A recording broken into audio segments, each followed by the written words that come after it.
राधे राधे दोस्तों, जय श्री कृष्णा। आज मैं आपको वैशाख मास में सुनी जाने वाली सारी राम जी की कहानी सुनाने वाली हूँ। अगर आपको कहानी अच्छी लगे तो ऐसे ही भक्तिमय वीडियोस देखने के लिए चैनल को सब्सक्राइब कर लीजिएगा और अपने लोगों तक शेयर भी कर दीजिएगा, जिससे और लोग भी इस कहानी को सुन सके और इसका लाभ उठा सकें। कहानी सुनने मात्र से आपके सभी मनोरथ भगवान विष्णु पूरे करेंगे। चलिए शुरू करते हैं। एक गांव में एक माताजी रहती थी। वो शालिग्राम जी की सेवा किया करती थी। कार्तिक मास में गंगा स्नान का विचार उनके मन में आया तो वे अपने पड़ोसन के यहाँ जाकर बोली, क्या आप मेरे शालिग्राम जी को 1 महीने तक अपने घर रख सकती हो? मेरा मन गंगा स्नान को हो रहा है, सो वहाँ मैं इनकी सेवा अच्छे से नहीं कर पाऊंगी। तो पड़ोसन झट से तैयार हो गई और बोली, हाँ रख तो लूंगी, लेकिन इनकी सेवा कैसे की जाती है मुझे तो इसके बारे में कुछ भी पता नहीं है। पूजा पाठ कैसे होता है मुझे नहीं पता।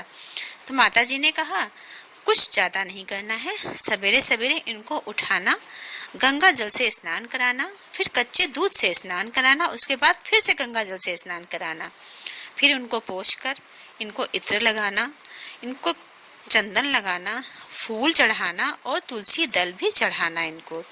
उसके बाद दूध का भोग लगाना, फिर दोपहर में जो भी रसोई में पके वो इनको खिलाना और इनको भोग लगाने के बाद, इनको खाना खिलाने के बाद ही घर के सभी सदस्यों को देना और तुम भी खाना।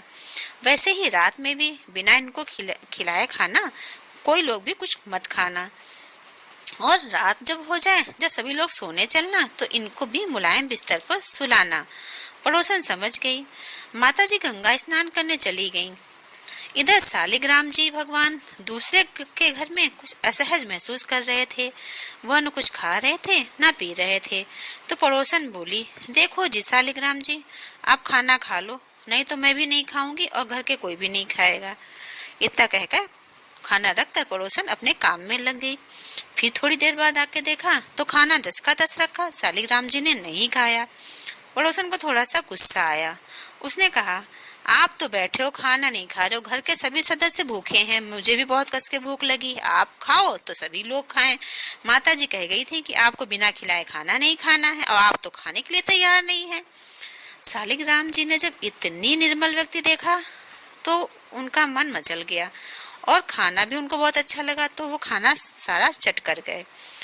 थोड़ी देर बाद अपना भेष बदलकर एक बच्चे के रूप में आए और बोले, अरे वो तो बटिया है, मैं हूँ शालिग्राम, मुझे खाना खिलाया करो आज के बाद और मैं तुम्हारे घर का काम भी कर दूंगा। तो जो पड़ोसन थी उसने कहा, तुम मेरा क्या काम करोगे? उन्होंने कहा, अरे मैं गायों को चरा लाऊंगा।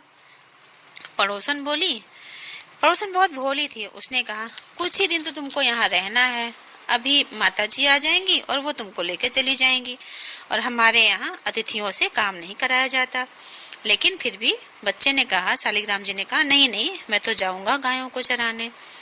पड़ोसन भी मान गई, बोली जाओ, अच्छा जाओ चरा लाओ जाके।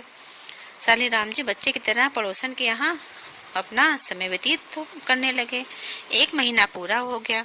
माताजी गंगा स्नान करके अपने गांव आ गईं और पड़ोसन के यहाँ जाकर कहा कि लाओ मेरे शालिग्राम जी मुझे दे दो। तो पड़ोसन बोली, अभी तुम्हारे शालिग्राम जी गायों को चराने गए हैं, आते होंगे तो ले जाना। माताजी के कुछ समझ में नहीं आया, लेकिन पड़ोसन की बात मानकर वो वहीं बैठ गईं।